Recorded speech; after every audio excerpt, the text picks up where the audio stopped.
United Nations human rights council में पाकिस्तान की तरफ से वहां पर ये रेजोल्यूशन पेश की गई और इसमें इजराइल पर एम्बार्गो लगाने की तजवीज रखी गई। जब मुसलमान शहीद किए जा रहे थे गजा के अंदर, अल्लाह के घर पे हमले किए जा रहे थे, तो मुसलमान 29 अक्टूबर 2023 को शाकिरा का इजाजुल मुकद्दस में बराना मुजरा देख रहे थे। जो है अगर वो इसराइल को सपोर्ट कर रहा है तो वो करेगा, क्योंकि इस टाइम इसराइल को इंडिया की सपोर्ट जो है उसकी बहुत ज्यादा जरूरत है। पूरी दुनिया के कंट्रीज से ये कहा गया है कि इजराइल को वेपन्स ना दिए जाएं, हथियार ना दिए जाएं, क्योंकि नस्ल कुशी हो रही है फलस्तीन में, तो इस वजह से इसका खतरा है, इसलिए हथियार ना दिए जाएं। उसके ऊपर इंडिया ने उसको सपोर्ट नहीं किया। इसराइल की अगर हम बात करें तो अगर उसको बहुत सारी इस्लामिक कंट्री ने तो एक्सेप्ट ही नहीं किया हुआ, तो उनके पास ऑप्शन भी बहुत कम बचती हैं, जिनमें से एक अगर हम बात करें इंडिया, तो इंडिया के लिए उनकी बहुत जो अच्छी और सुटेबल ऑप्शन है इंडिया इसराइल के लिए। फरवरी 2024 को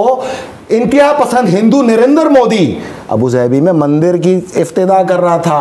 ये सब हलाल, और जन्नतुल बकी के अंदर मज़ारात आज भी शिर्क। आपको पता है कि जब ये सारा मसला शुरू हुआ तो इसराइल के अंदर जितने भी फ़लस्तीनी वर्कर्स काम करते थे, या तो उन्हें निकाल दिया गया या फिर वो खुद छोड़कर चले गए। अब जो एक ऐसा कंट्री है जिसके इजराइल के साथ भी बड़े जबरदस्त ताल्लुकात, रशिया और इंडिया, और इजराइल और इंडिया की तो ये दोस्ती हम नहीं छोड़ेंगे ना तेरा साथ, वो वाली दोस्ती है ये। वहां तो मोदी सरकार का राज है और रॉ को वो डायरेक्ट ऑर्डर देते हैं। उनकी डीप पेनिट्रेशन हो चुकी है पाकिस्तान में, गहरा असर रसूख है पाकिस्तान के अंदर।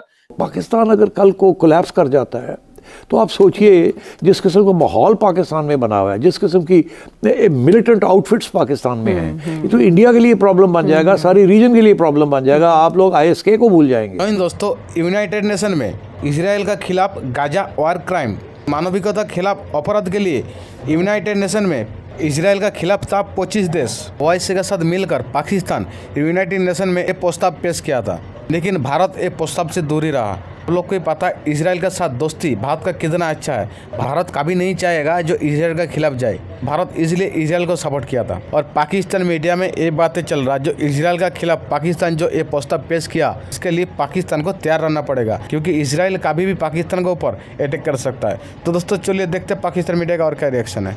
2-3 करारदादें जो पेश की गई, यानी एक तो ये थी एम्बार्गो के जो हथियार हैं उसके ऊपर जो है वो पाबंदी लगाई जाए, लेकिन इसके अलावा एक और रेजोल्यूशन पेश की गई जिसमें ये कहा गया कि जो वहां पर इजराइल के ने उन ऐसी प्लेसेस, ऐसे एरियाज के जहां पर कब्जा किया गया, इसको मानते हैं आप कि यहाँ नाम लिए गए, इसके ऊपर कब्जा किया गया, उसके ऊपर जिन कंट्रीज ने कहा यस उसको सपोर्ट किया, उसमें इंडिया भी उसने कहा यस ये माना जाता है कि उसको कब्जा किया गया।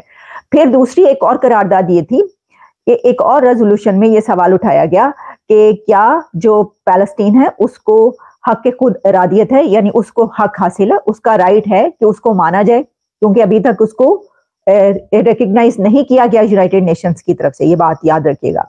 तो उसके ऊपर भी जो स्टैंड इंडिया की तरफ से आया वो काबिले तारीफ स्टैंड है। मैं समझती हूँ कि इंडिया ने ये जो रेजोल्यूशंस पर यस किया, इसके बावजूद कि इंडिया कितना स्ट्रॉन्ग पार्टनर है इजराइल का, मतलब कि वो तो हाथों में हाथ डाले हुए 2 कंट्रीज है, इजराइल और इंडिया, लेकिन फिर भी इंडिया ने जहां पर उसूली मौके एक ऐसा स्टैंड आना चाहिए था जिसके ऊपर उसने कहा हाँ, माना कि हाँ ये बात जो है ये सही है और इसको हम एंडोर्स करते हैं। लेकिन जो तीसरी करारदाद है रेजोल्यूशन जिसमें कि एम्बार्गो की या हथियार ना देने की, ये अमेरिका से कहा गया है कि इसको हथियार ना दिए जाएं, बल्कि पूरी दुनिया के कंट्रीज से ये कहा गया है कि इजराइल को वेपन्स ना दिए जाएं, हथियार ना दिए जाएं, ताकि वो जो एक जनवरी में ये बात कही गई थी, यूनाइटेड नेशंस में ये रखी गई थी करारदाद की, वहां पे क्योंकि नस्ल कुशी हो रही है फलस्तीन में, तो इस वजह से इसका खतरा है, इसलिए हथियार ना दिए जाएं। उसी को आगे चलते हुए ये बात अब यहाँ तक पहुंची, तो उसके ऊपर इंडिया ने उसको सपोर्ट नहीं किया,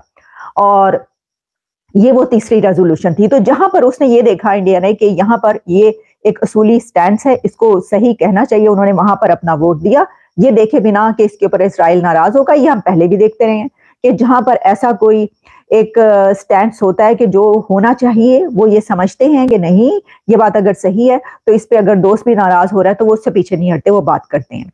लेकिन पाकिस्तान ने दोस्तों के कहने पर, या दोस्तों के जितने भी, यानी दोस्त क्या, जितने भी मुस्लिम उम्मा के जो भी कंट्रीज उसमें शामिल है, उन सब के आगे होकर वो वाली रेजोल्यूशन जो है वो पास करवाई और हो गई है।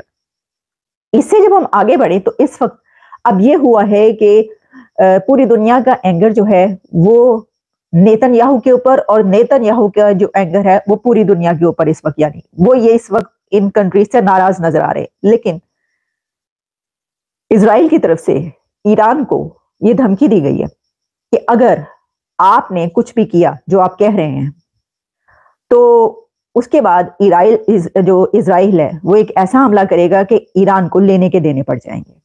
अब वो क्या हमला हो सकता है अगर आप सोचें तो उसमें ये कहा जा रहा है कि एक ऐसा बम या ऐसा मिसाइल वो इस्तेमाल किया जाएगा, कोई ऐसी मैग्नेटिक फोर्स इस्तेमाल की जाएगी जो कि इजराइल के पास वो ताकत है। इंडिया एक ऐसा कंट्री है जिसके इजराइल के साथ भी बड़े जबरदस्त ताल्लुकात, बहुत क्लोज पार्टनरशिप, दोस्ती।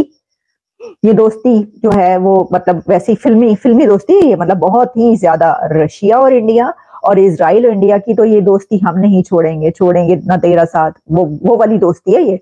धर्मेंद्र थे, शशि कपूर, तो कौन, वो वाली दोस्ती है। एम्बेसडर ने इंडिया का बाकायदा तौर पर शुक्रिया अदा किया है कि आपने अपने वर्कर्स को हमारे मुल्क में भेजा, और अभी ये पहला बैच किया है जिसमें 60+ जो है इंडियन वर्कर्स मौजूद हैं, और अभी हज़ारों की तादाद में, लाखों की तादाद में जो है वो इंडिया से वर्कर्स कतारें बांध कर लंबी वेट कर रही हैं कि उनका नंबर कब आएगा, कब उन्हें मौका मिलेगा कि वो इसराइल में जाकर काम करें और पैसा कमा सके। क्या कहना चाहेंगे आप इस सारे मामले पर?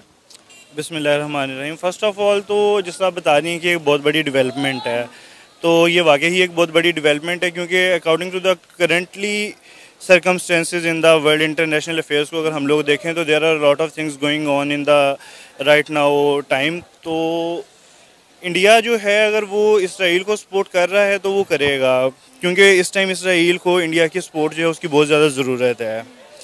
कंस्ट्रक्शन, ये अकॉर्डिंग टू देम के that is the they are construction work and हो, I think there are a lot of things in between, क्योंकि इंडिया जो है वो इसराइल के like they are brother in arms. तो देखते हैं डेवलपमेंट है इसका क्या नतीजा निकलता है। बाकी अगर हम लोग वैसे अकॉर्डिंग टू द ग्लोब देखें तो इंडियन जो वर्कर्स हैं वो ऑल ओवर द ग्लोब जो है वो काम कर रहे हैं। कनाडा में चले जाएं तो there are a lot of Sikh community, there is total Sikh community in the Canada and they are working in their government and their each and everything. उसके अलावा अगर हम लोग दुबई में चले जाएं, USA में चले जाएं, UK में चले जाएं, उसके अलावा हमारे अगर मिडल ईस्ट के रीजन में आ जाएं तो they are also involve with the China. तो अगर हम लोग इसको एक पॉजिटिव एंड से देखें तो that is a very big development. और इस तरह एक वार्म वेलकम देना, उसको ऑलरेडी मैं डिफाइन कर चुका हूँ कि like they are brother in राम। जिस तरह हम लोग मुस्लिम्स हैं, इस तरह देर आर टोटली 2 सेपरेट फ़िरकाज, एक मुसलमान है एक काफिर है। तो हमारे एंड से एक तो वो काफिर हैं और वो ब्रदर इन राम्स हैं। एंड नहीं, हम यही बात देखें ना, अब मैं वही बात कर रही हूँ, अगर हम इसराइल और फ़लस्तीन की जंग को एक तरफ रख कर सोचें तो अब आप ये देखें कि हज़ारों की तादाद में लोग तैयार हैं इसराइल में जाने के लिए काम कर